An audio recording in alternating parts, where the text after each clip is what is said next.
Hello everyone, I am Aastha. Welcome करती हूँ आप सभी का अपने YouTube channel government job change notification. आज के इस वीडियो में हम बात करने वाले हैं सीनियर सीसीटी पोस्ट के बारे में। Senior CCT means senior clerk कम टाइपिस्ट। अब सीनियर क्लर्क कम टाइपिस्ट ये जो पोस्ट है ये आरआरबी एनटीपीसी के अंतर्गत, आरआरबी एनटीपीसी की जो ग्रेजुएशन लेवल की पोस्ट होती है उसके अंतर्गत सीनियर सीसीटी पोस्ट के लिए नोटिफिकेशन रिलीज किया जाता है। जो कैंडिडेट नहीं जानते हैं उनको मैं बता दूं, आरआरबी मीन्स होता है railway recruitment board and NTPC means non technical popular category. Railway में अगर आप सीनियर सीसीटी बनना चाहते हैं, मैं क्वालिफिकेशन यहाँ पर आपको क्लियर कर देती हूँ कि इसमें, क्योंकि जैसा मैंने अभी आपको बताया भी, एनटीपीसी के अंतर्गत जो ग्रेजुएशन लेवल की पोस्ट होती है, अलग अलग पोस्ट पर वैकेंसी रिलीज किया जाता है, जिसमें से एक पोस्ट है सीनियर क्लर्क कम टाइपिस्ट की।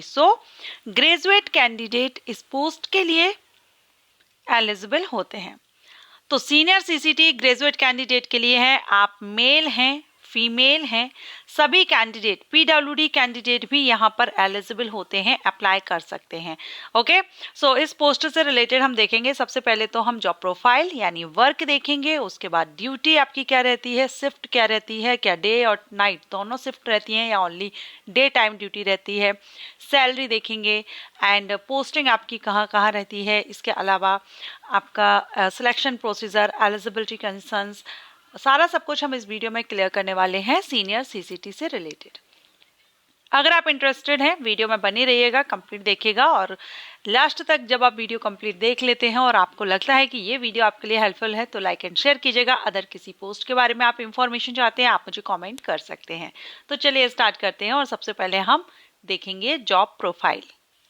तो इसमें आपका जो वर्क होता है सीनियर सीसीटी का, कोई फिक्स वर्क नहीं है, जैसे डिपेंड करता है कि आपकी जो जॉब है या आपकी जो पोस्टिंग है वो कहाँ पर है, इस पर आपका वर्क। मैक्सिमम अगर हम देखें इंडियन रेलवे में अभी तक हमने जो पोस्ट पर, जॉब प्रोफाइल पर जो वीडियोस बनाई हुई हैं उसमें आपका जो वर्क है ना वो कोई फिक्स वर्क नहीं है, चेंज होता रहता है, आपकी जॉब लोकेशन पर डिपेंड करता है। जैसे कि इसमें हो सकता है कि आपको सैलरी के जो टेबल होती है, एम्प्लॉयज़ की सैलरी जहाँ पर बनती है, अगर आपको वो टेबल दे दी जाती है तो वहाँ पर आपको सैलरी का जो कैलकुलेट करना, एम्प्लॉयज़ को ठीक से सैलरी बन रही है या नहीं बन रही है, ये सारी जानकारी रखना, इसका ध्यान रखना। इसके अलावा डाटा एंट्री हो सकता है, ट्रांसफ़र सीट पर जो ट्रांसफ़र जाते हैं उनके बारे में रिकॉर्ड डिटेल्स वगैरह रखना, ये आपका हो सकता है। ओके, रिटायर्ड जो जा रहे हैं उनके बारे में, ये अलग अलग वर्क यहाँ पर आपके रहते हैं। वैकेंट पोजीशन, जैसे अगर आप आरआरबी या आरआरसी पर हैं तो जो वैकेंट पोजीशंस हैं उसके बारे में बताना। तो एक तरह से आपका कोई फिक्स टेबल यहाँ पर नहीं रहती है, आपका जो वर्क रहेगा ये आप यहाँ पर स्क्रीन पर देख रहे हैं, चेंज रहता है, डिपेंड आपके जॉब लोकेशन या पोस्टिंग पर डिपेंड करता है कि आप कहाँ पर पोस्टिंग है। अगर पोस्टिंग की अगर हम बात करें कि कहाँ कहाँ पर आप हो सकते हैं, तो देखिए इसमें आप हेड क्वार्टर में आप पोस्टेड हो सकते हैं, DRM office, RRC, RRB, workshop, yard, यहाँ पर आप हो सकते हैं। अगर आप बात करें इसमें ड्यूटी की, तो आपकी डे टाइम ही ड्यूटी रहती है, नाइट में आपको अपनी ड्यूटी नहीं देनी होती है, डे टाइम रहती है और फिक्स रहती है। जो ऑफिस टाइम रहता है ना मॉर्निंग टू इवनिंग का, वही आपका फिक्स टाइम रहता है। तो ये इसमें एक अच्छा प्लस पॉइंट है कि एक फिक्स टाइमिंग है आपकी। वैसे जो पोस्ट रहती हैं रेलवे में डिपेंड करता है ना, अगर आपका ट्रेवलिंग है तो आपको टाइम का इशू रहता है, नाइट शिफ्ट भी आपकी हो सकती है, लेकिन ये जो पोस्ट रहेगी इसमें आपको डे टाइम ड्यूटी रहती है और टाइमिंग फिक्स है। जो ऑफिस टाइम रहता है मॉर्निंग टू इवनिंग, वही आपका यहाँ पर रहेगा। तो ये आपका यहाँ पर सीनियर सीसीटी का प्लस पॉइंट रहेगा। ये जो पोस्ट है सीनियर सीसीटी, इसमें प्रमोशन के थ्रू भी जाते हैं और इसमें डायरेक्ट रिक्रूटमेंट भी होती है। तो अभी जो 2024 में नोटिफिकेशन आया है डायरेक्ट रिक्रूटमेंट के लिए, ठीक है। इसके अलावा प्रमोशन लेकर भी आप सीनियर सीसीटी बन सकते हैं। चलिए अभी आपने ये देख लिया, अब हम बात करते हैं अगर आप बनना चाहते हैं सीनियर सीसीटी तो इसमें आपको सैलरी कितनी मिलेगी, है ना। आपको सैलरी का भी पता होना चाहिए, इन हैंड सैलरी आपको कितनी मिलने वाली है। तो देखिए रेलवे में आपकी जो पोस्ट रहती है ना, कोई सी भी पोस्ट हो, वो डिपेंड करता है आपकी सिटीज पर, क्योंकि यहाँ पर सिटीज को डिवाइड किया जाता है 3 कैटेगरीज में, X, Y and Z. X Z and Y का जो भी यहाँ पर बनती है आपकी सैलरी, तो एक्स जो सिटी रहेगी उसमें आपकी ज़्यादा सैलरी बनती है, वाई में उससे कम और जेड में सबसे कम। ये सिटी कैटेगरीज वाइज डिवाइड रहती हैं। तो यहाँ पर अगर हम देखें सीनियर सीसीटी की इनिशियल सैलरी आपकी ऑलमोस्ट 55,000 एक्स सिटी के लिए रहेगी। एक्यूरेट नहीं है, हम एक एवरेज लेकर चल रहे हैं। 50,000 आपकी 22 सिटी में रहेगी और जेड सिटी में आपकी 47,000 के आसपास आपकी रह सकती है। यहाँ पर हमने सैलरी देख ली, जॉब प्रोफाइल देख लिया, जॉब आपकी पोस्टिंग कहाँ कहाँ हो सकती है ये हमने देख लिया। अब अगर आप बनना चाहते हैं सीनियर सीसीटी तो इसके लिए एलिजिबिलिटी कंडीशंस देखेंगे, जिसमें से मैं क्वालिफिकेशन आपको क्लियर कर चुकी हूँ। Any graduate candidate senior CCT के लिए एलिजिबल हो जाते हैं। ठीक है, सो एनी ग्रेजुएट, आपने किसी भी सब्जेक्ट से ग्रेजुएशन किया हो, आप सीनियर सीसीटी रेलवे में बन सकते हैं। अब हम बात करते हैं एज क्राइटेरिया की। यहाँ पर 2024 का जो लेटेस्ट नोटिस रिलीज हुआ है हम उसके थ्रू यहाँ पर देख रहे हैं। आप देख रहे हैं 5th नंबर की जो पोस्ट है सीनियर क्लर्क कम टाइपिस्ट, लेवल 5 से सैलरी 29,200 से, जिसमें हमने इनहैंड सैलरी अभी देखी नहीं। इसके बाद मेडिकल स्टैंडर्ड इसमें C2 रहता है। ठीक है, मेडिकल स्टैंडर्ड से रिलेटेड मैंने वीडियो अपलोड किया है जिसमें आपको अच्छे से एक्सप्लेन किया है किस पोस्ट के लिए क्या मेडिकल स्टैंडर्ड है और C1 C2 या A2 V2 ये क्या है, सारा सब कुछ आपको बताया है, तो आप विजिट कर लीजिएगा। सीनियर क्लर्क कम टाइपिस्ट के लिए जो एज है वो 18 से 33 साल रहती है अनरिजर्व कैंडिडेट के लिए। अब आप कहेंगे 18 से 36 साल क्या है, तो जो अभी 2024 में जो फॉर्म फिल कर रहे हैं ना, सिर्फ उनके लिए यहाँ पर अनरिजर्व कैंडिडेट के लिए 18 से 36 साल रखी गई है।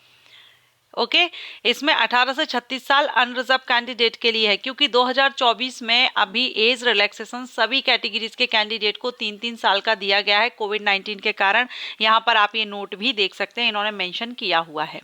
ओके, तो अनरिजर्व के लिए 18 से 36 साल जो है वो सिर्फ 2024 के लिए। इसलिए मैं आपसे कह रही हूँ, अपने वीडियोस में आपको बताती हूँ कि ये जो मौका है ये हाथ से नहीं जाने दीजिएगा, क्योंकि नेक्स्ट ईयर से आपको ये जो 3 साल का एडवांस यहाँ पर आपको जो एक्स्ट्रा रिलैक्सेशन दिया जा रहा है ना, ये आपको नहीं मिलेगा, ये एडवांटेज आपको नहीं दिया जाएगा। तो ये इस साल के लिए है सिर्फ।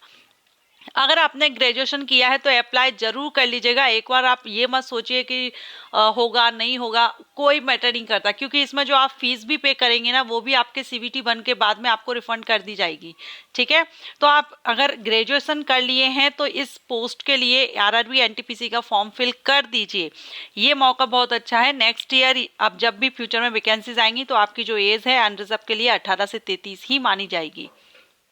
ठीक है, और इसमें अगर रिजर्व कैंडिडेट हैं तो उनको रिलैक्सेशन दिया जा रहा है, क्योंकि 18 से 36 तो अनरिजर्व के लिए रखी गई है। उसके बाद जो एक्स्ट्रा रिलैक्सेशन मिलता है रिजर्व कैंडिडेट को वो यहाँ पर दिया ही जा रहा है। तो वो भी चार्ट में यहाँ पर आपको अभी बता देती हूँ, आप जिस भी कैटेगरी के होंगे उस हिसाब से आप यहाँ पर देख लेंगे।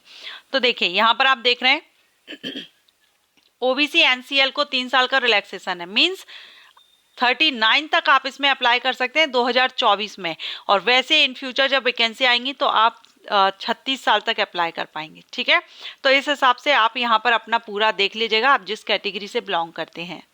अब बात करते हैं सिलेक्शन प्रोसीजर की। तो इसमें आपका जो सिलेक्शन प्रोसीजर है उसमें आपका CVT 1 होगा, CVT 2 होगा और टाइपिंग स्किल टेस्ट होगा, क्योंकि ये टाइपिस्ट की पोस्ट है।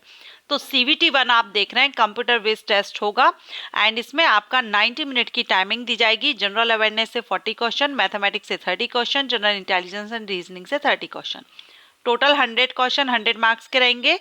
एंड इसमें PWD कैंडिडेट को 120 मिनट की टाइमिंग दी जाएगी। 1/3 मार्क माइनस किया जाएगा अगर आप रॉन्ग आंसर देते हैं, नेगेटिव मार्किंग इसमें रहेगी। अगर आप यहाँ पर CVT का फुल सिलेबस देखना चाहते हैं तो मैंने वीडियो शॉर्ट अपलोड कर दिया है, तो आप जा करके देख लीजिएगा। अब CVT 1 जब आप क्लियर कर लेते हैं तो इसमें आपको CVT 2 देना होता है और आपकी जो फाइनल मेरिट है वो भी CVT 2 के बेस पर ही तैयार की जाती है। तो CVT 2 में भी आपका 90 मिनट का टाइम है, सब्जेक्ट सेम है, नंबर ऑफ क्वेश्चंस इंक्रीज हो गए। 50 क्वेश्चन GA से आएंगे, मैथमेटिक्स से 35 आएंगे, जनरल इंटेलिजेंस एंड रीजनिंग से 35, टोटल 120 क्वेश्चन 120 मार्क्स के रहेंगे। इसमें भी नेगेटिव मार्किंग रहेगी, 1/3 मार्क माइनस किया जाएगा। ठीक है, और याद रखिएगा आपकी जो फाइनल मेरिट है वो CVT 2 के बेस पर बनेगी। CVT 1 क्वालिफाइंग नेचर का हो गया, टाइपिंग टेस्ट भी आपका क्वालिफाइंग नेचर का है। CVT 2 के बेस पर आपकी फाइनल मेरिट तैयार की जाएगी। टाइपिंग टेस्ट से रिलेटेड अगर आप जानना चाहते हैं तो मैंने वीडियो अपलोड कर दिया है जिसमें आपको टाइपिंग से रिलेटेड सारी इंफॉर्मेशन दे दी है। आई बटन पर मैं लिंक प्रोवाइड कर दूंगी, उस वीडियो को आप विजिट कर लीजिएगा। अब जब आपका सिलेक्शन हो जाता है, आपका CVT 1 होगा, CVT 2 होगा, उसके बाद आपका टाइपिंग स्किल टेस्ट होगा एंड देन आपका मेडिकल एंड डॉक्यूमेंट वेरिफिकेशन होगा। इसके बाद अगर आपका सिलेक्शन इसमें हो जाता है तो आपकी यहाँ पर होती है ट्रेनिंग। तो चलिए हम ट्रेनिंग देख लेते हैं। सीनियर CCT के लिए जो ट्रेनिंग है ना वो 21 डेज की रहती है, 21 दिन की ट्रेनिंग रहती है, जो कि आपकी जोनल रेलवे ट्रेनिंग इंस्टीट्यूट में रहती है। एंड ट्रेनिंग के दौरान भी आपको यहाँ पर स्टाइपेंड दिया जाता है, मीन सैलरी आपको दी जाती है, तो ऑलमोस्ट 40,000 दी जाएगी। हम यहाँ पर एक एवरेज ले रहे हैं, तो 40,000 के आसपास आपको यहाँ पर सैलरी दी जाएगी ट्रेनिंग के दौरान। फ्रेंड्स, यहाँ पर सीनियर क्लर्क कम टाइपिस्ट पोस्ट से रिलेटेड मैंने आपको सारे पॉइंट्स क्लियर कर दिए हैं, जिसमें कि वर्क क्या रहेगा, ड्यूटी टाइम क्या रहेगा, qualification, age criteria, selection process, exam pattern, salary, सारे पॉइंट्स मैंने इस वीडियो में क्लियर कर दिए। अब आशा करती हूँ कि आपको ये वीडियो अच्छा लगा हो, पसंद आया हो, हेल्पफुल रहा हो, तो लाइक एंड शेयर जरूर कीजिएगा। इसके अलावा अगर आप अदर किसी पोस्ट पर, अदर किसी डिपार्टमेंट से रिलेटेड वीडियो चाहते हैं, आप मुझे कमेंट जरूर कीजिएगा। Thanks for watching.